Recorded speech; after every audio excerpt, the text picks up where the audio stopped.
ಇನ್ನೊಂದು ಮುಖ್ಯವಾಗಿ ಕಾಮಿಡಿ ಚಿತ್ರಗಳು ಆ ಮಣ್ಣಲ್ಲಿದ್ದರೆ ಚಂದ. ಏನಕ್ಕೆ ಅಂದರೆ ಕಾಮಿಡಿ ಯಾವತ್ತೂ ನಗು ಬರೋದು ಭಾಷೆಯ ಹಿಡಿತದ ಮೇಲೆ. ಈಗ ನಾವು ಬೇರೆ ಭಾಷೆ ಡಬ್ಬಿಂಗ್ ಮಾಡ್ತೀವಿ ಅಂದರೆ ಯಾರೋ ಮಾಡ್ತಾರೆ, ಇಲ್ಲಿ ಸಖತ್ತಾಗಿ ನಗಿರೋರು ಅಲ್ಲಿಗೆ ಏನು ಕಾಮಿಡಿನೇ ಅಂತ ಅನ್ಸಲ್ಲ.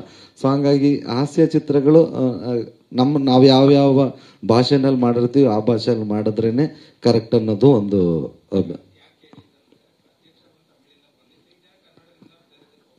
ಅಧ್ಯಕ್ಷನ ರೀಮೇಕ್ ಮಾಡಿದ್ವಿ, ಅದನ್ನ ತೆಗೆದು ನಮ್ಮ ಸೊಗಡಿಗೆ ಏನು ಬೇಕು ಅದನ್ನೆಲ್ಲ ಬದಲಾವಣೆ ಮಾಡಿಕೊಂಡು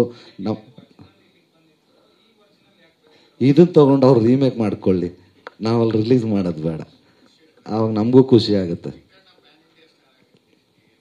ನಾನು ಆಲ್ರೆಡಿ ಪ್ಯಾನ್ ಇಂಡಿಯಾ ಸ್ಟಾರೇ ಸರ್. ಯಾಕೆಂದರೆ ಎಲ್ಲ ಹಿಂದಿ ಡಬ್ ಮೂವಿಗಳನ್ನೆಲ್ಲ ನೋಡಿದ್ದಾರೆ. ನಮ್ಮ ಈಗಲೂ ಹೋದ್ರು ಅಲ್ಲಿ ಎಲ್ಲ ಚಿಕ್ನ ಅಂತಾರೆ, ನನ್ನ ಹೆಸರು ಬರಲ್ಲ, ಅಲ್ಲಿ ಬ್ರೂಸ್ಲಿ ಅಂತಾರೆ. ನಾವು already PAN India star. Kannada cinema ಅದೇ ನಾನು ಹೇಳದ್ನಲ್ಲ, ಭಾಷೆ ಇಡ್ತಾ ಇದ್ರೆ ಮಾತ್ರ ಅದು ನಗು ಬರೋದು. ಇಲ್ಲಾಂದ್ರೆ ಈಗ ನೋಡಿ, ಯಾವುದೇ ನಟರುಗಳು, ಪೋಷಕ ನಟರಾಗ್ಬೋದು, ಹೀರೋಯಿನ್ಸ್ ಆಗ್ಬೋದು, ಹೀರೋಗಳು ವಿಲನ್ಗಳು ಬೇರೆ ಭಾಷೆಯಲ್ಲಿ ಹೋಗಿ ಮಾಡ್ತಾರೆ, ಕ್ಲಿಕ್ಕು ಆಗಿದ್ದಾರೆ. ನಮ್ಮ ಕನ್ನಡದವ್ರು ಆಚೆ ಹೋಗಿದ್ದಾರೆ, ಅಲ್ಲಿಯವರು ಇಲ್ಲಿ ಬಂದಿದ್ದಾರೆ. ಬಟ್ ಹಾಸ್ಯ ನಟರದ್ದು ಆಗಲ್ಲ, ನಾವು ಅಲ್ಲಿ ಹೋಗಿ ಮಾಡಿದ್ರು ವರ್ಕ್ ಆಗಲ್ಲ.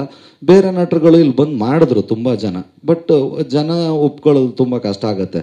ಹಂಗಾಗಿ ನಿಜವಾದ ಕನ್ನಡ ಸಿನಿಮಾ ಅಂದ್ರೆ ಕಾಮಿಡಿ ಸಿನಿಮಾ, ನಿಜವಾದ ಕನ್ನಡಿಗರು ಅಂದರೆ ಕಾಮಿಡಿಯನ್ಗಳೇ. Thank you sir, thank you. ನಮ್ಮ ಚಿತ್ರದ ಹಂಚಿಕೆದಾರರು ಆಗ ನಿರ್ಮಾಪಕರಾದ ಉಮಾಪತಿ ಅವರಿಗೆ ಧನ್ಯವಾದ ತಿಳಿಸ್ತಾ